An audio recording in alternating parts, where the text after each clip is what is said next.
নমস্কার বন্ধু, চলে এলাম আরেকটা রান্নার রেসিপি নিয়ে। কেমন আছো? নিশ্চয়ই ভালো আছো, আমিও ভালো আছি।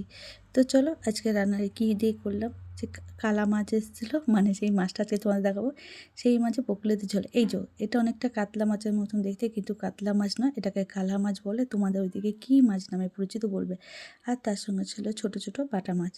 তো চলো আজকে এই মাছের বকুলি আর আলু দিয়ে ঝোল করব, আর পেঁয়াজ কলি আলু ভাজা করব। এই দুটো রেসিপি আজকে তোমাদের সঙ্গে আমি শেয়ার করব। তো মাছটা তোমাদের সেবারে দেখায়নি, এর জন্য এবারে আমি তোমাদের মাছটা দেখালাম। তো দেখো মাছটাকে কেটে নুন হলুদ দিয়ে মাখিয়ে ধুয়ে নিলাম, মানে নুন হলুদ দিয়ে না, নুন হলুদ মাখিয়ে নিলাম। তো যাই হোক, দেখো মাছটাকে ভালো করে ধুয়ে নিয়ে এসে নুন হলুদ মাখিয়ে এবার ভেজে নেবো। তো ভাজাটা তোমাদের দেখালাম না। তারপরে এদিকে আমি আলুটাকে পাঁচফোড়ন দিয়ে নিই, শুকনো লঙ্কা ফোড়ন দিয়ে আলু দিয়ে তেল দিয়ে আলুটা ভাজা বসিয়ে তারপরে পেঁয়াজ কলিটাকে দিয়ে দিলাম।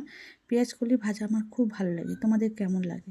এই যে শীত চলেছে, শীতের আগে এইসব সবজিগুলো যেটা শীতের সময় পাওয়া যায়, সিজনের সবজি খুবই ভালো দরকার। তাই সিজনের কেটে ধুয়ে মানে ভাজতে বসিয়ে দিয়েছি। আর আমার ভাজা খুব ভালো লাগে পেঁয়াজ কলি দিয়ে।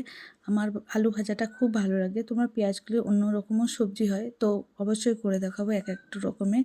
তো সবাইকে জানা আজকে অনেকের পরিবারে যেতে পারছে না, তোমরা তো জানো কেন যেতে পারছে না, তোমাদের আমি ভিডিও করে জানিয়েছি।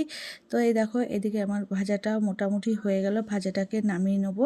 আর তারপরে লাস্টের দিকে আমি নুন আর হলুদ দিয়ে ভালো করে ভাজাটা ভাজবো। প্রথমেই সহজে আমি নুন আর হলুদ দেবো না, লাস্টের দিকে দেবো। আর পেঁয়াজগুলিতে সামান্য জল বের হয়, তার জন্য ওতেই পেঁয়াজগুলিটা ভাজা, আলুটা নলে পরে মিশে যেত, মানে মাখা হয়ে যেত। তো দেখো পেঁয়াজগুলিটা আমার ভাজা হয়ে গেছে, আমি পেঁয়াজগুলিটাকে নামিয়ে নিলাম। তারপরে চলো মাছটা রান্না করব। মাছটা ভাজা আজকে দেখাইনি তোদের। তেল গরম করা হয়ে যাওয়ার পর পেঁয়াজ ছেড়ে দিয়েছি। পেঁয়াজ ছাড়ার সঙ্গে কিছুটা একটু সামান্য ভেজে নিয়ে তার মধ্যে আলুগুলো আর বকুলিটা দিয়ে দেবো, কারণ ওটা ভাজা করব, তাই জন্য আমি আলাদা করে ভাজলাম না। তোমরা পারলে আলাদা করে ভেজে নিও। আমি এমনিই ওর সঙ্গে পেঁয়াজটা যাতে ফ্লেভারটা আলুর মধ্যে ঢোকে আর খেতে দারুণ লাগে, তার জন্য দিয়ে দিলাম।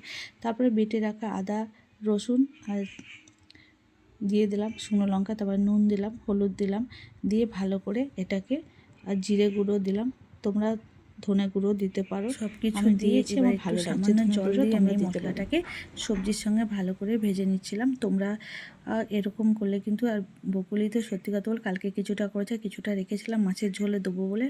তো বকুলি মাছের ঝোলে দিলেও কিন্তু দারুণ লাগে, আর খেতেও খুব সুস্বাদু হয়।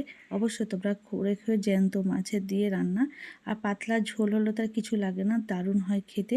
আমি এই জন্য ঝোল রাখবো বলে একটু বেশি করে জল দিলাম, তোমরা মাখাও করতে পারো। তো ঝোলটা ফুটে ওঠার পরে মাছগুলোকে আমি, ভাজা মাছগুলোকে দিয়ে দিলাম।